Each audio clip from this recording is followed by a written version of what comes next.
Burj ഖലീഫയുടെ വ്യൂയും നമ്മുടെ കറാമയിലെ ഫ്രെയിമും ഒന്നിച്ച് കണ്ടിട്ട് ഒരു നോമ്പ് പറഞ്ഞാലോ. എവിടെയാണ് സ്ഥലമെന്ന് നിങ്ങൾക്ക് വീഡിയോ കണ്ടാൽ മനസ്സിലാകും. റമളാനില് പള്ളിയിൽ പോയിട്ട് നോമ്പ് തുറക്കുന്ന ഒരു സംഭവം ഉണ്ടല്ലോ, അതൊരു ഭയങ്കര ഫീലാണ്.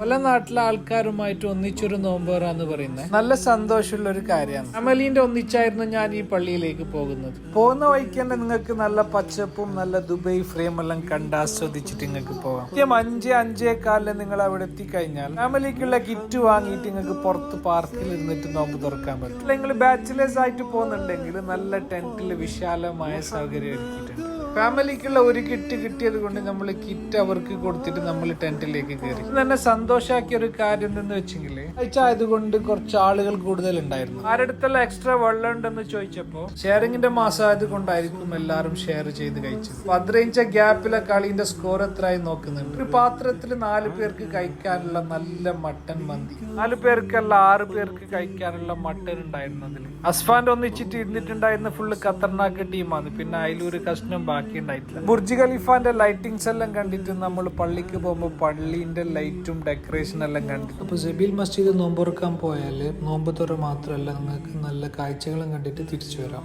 അപ്പൊ മെട്രോയിലാണ് നിങ്ങൾ പോകുന്നുണ്ടെങ്കിൽ മാക്സ് മെട്രോയിൽ ഇറങ്ങിയിട്ട് ഇവിടെ നിന്ന് ടാക്സിക്ക് ഒരു 13 ദിർഹംസ് ഉണ്ട്. അപ്പൊ അടുത്ത പള്ളിയുടെ വിശേഷമായി വീണ്ടും കാണാം. നിങ്ങളുടെ ഫേവറേറ്റ് മസ്ജിദ് മെൻഷൻ ചെയ്യുക.